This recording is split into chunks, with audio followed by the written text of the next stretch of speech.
अगर आपको किसी भी किस्म की आवाज निकालनी हो जीप का इस्तेमाल किए बिना, तो आप कौन कौन सी आवाजें निकाल सकते हैं? मैं चाहता हूं कि आप कोशिश करें और देखें। हाँ, आप निश्चित रूप से आ का उच्चारण कर सकते हैं। हो सकता है। हाँ, हो सकता है। और क्या?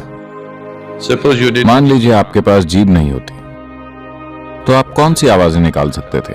आप आ कर सकते हैं, आप ऊ कर सकते हैं, आप कर सकते हैं। किसी दूसरी आवाज की कोशिश कीजिए। कोई इंसान जो बोल नहीं सकता, एक गूंगा व्यक्ति जो बोल नहीं सकता, वो किस तरह की आवाजें निकालता है? क्योंकि इन तीन आवाजों को निकालने के लिए जीभ की जरूरत नहीं पड़ती। अगर आप अपनी जीभ निकाल दें तो आप सिर्फ तीन आवाजें निकाल पाते हैं। You're using the tongue. आप जीभ का इस्तेमाल करके जीभ को अपने मुंह में अलग अलग जगह रखकर आप इन तीन ध्वनियों को मिलाकर अलग अलग तरह की आवाजें निकाल रहे हैं। अगर आप कलर टेलीविजन के बारे में कुछ जानते हैं, You would know there are only तो आपको पता होगा कि उसमें सिर्फ तीन मौलिक रंग होते हैं। इन तीन रंगों के इस्तेमाल से ही आपको ट्यूब पर हर संभव रंग दिखाई देता है।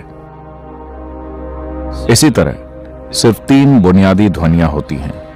इन्हीं तीन ध्वनियों का इस्तेमाल करके आप इन तमाम ध्वनियों को पैदा कर रहे हैं। the tongue. आपकी जीभ इन तीन आवाजों को कई जटिल तरीकों से मिलाने में आपकी मदद कर रही है।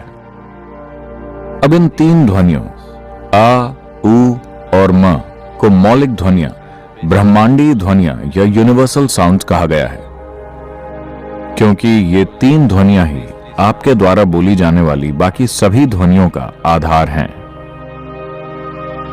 अगर आप इन तीन ध्वनियों का एक साथ उच्चारण करते हैं तो आपको क्या मिलेगा? यह ओ नहीं है।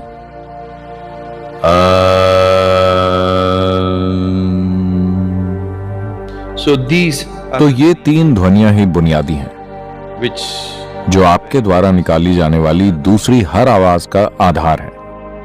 तो अम को यूनिवर्सल साउंड या सृष्टि की मौलिक ध्वनि की तरह जाना जाता है, क्योंकि जहां कहीं भी इंसान खुद अपनी प्रकृति से मौन हुआ है, by his own nature. School teacher वाला मौन नहीं, कानों में ईयर प्लग लगाने वाला मौन नहीं, अगर आप खुद ब खुद अपनी प्रकृति से मौन हो जाते हैं तो आपके शरीर में अम की ध्वनि गूंजने लगती है, Because the root sound क्योंकि आपके भौतिक अस्तित्व की बुनियादी ध्वनि अम है। जब अम की ध्वनि गूंजती है तो यह नाभि के ठीक नीचे से शुरू होकर आपकी नाक के सिरे पर खत्म होती है। यह गूंज बस अपने आप होगी। तो जहां कहीं भी एक इंसान अपने आप सचमुच शांत होकर अपने भीतर परम शांति के साथ बैठा, he always वो हमेशा अम ध्वनि के प्रति जागरूक हुआ है। when he जब उसने इस ध्वनि को आगे हस्तांतरित किया तो समय के साथ भाषा और संस्कृति के असर से यह विकृत हो गई। even in India यहां तक कि भारत में भी आम बन गया है ओम। ये ओम नहीं है। आप अपना मुंह खोलिए और आ कहिए, फिर धीरे से अपना मुंह बंद कीजिए, ये ऊ बन जाता है, और फिर इसे बंद कीजिए, यह बन जाता है।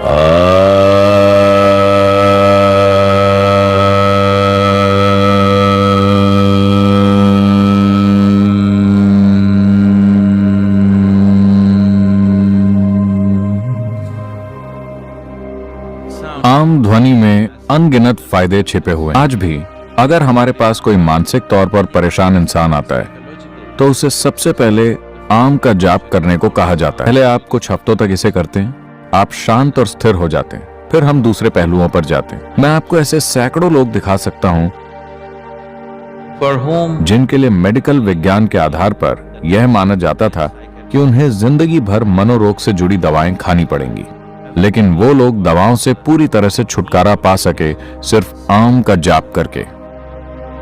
if you are suffering from अगर आप बहुत ज्यादा डर, विकृत सपनों, खराब सपनों, नाइटमेयर्स, अस्थिर दिमाग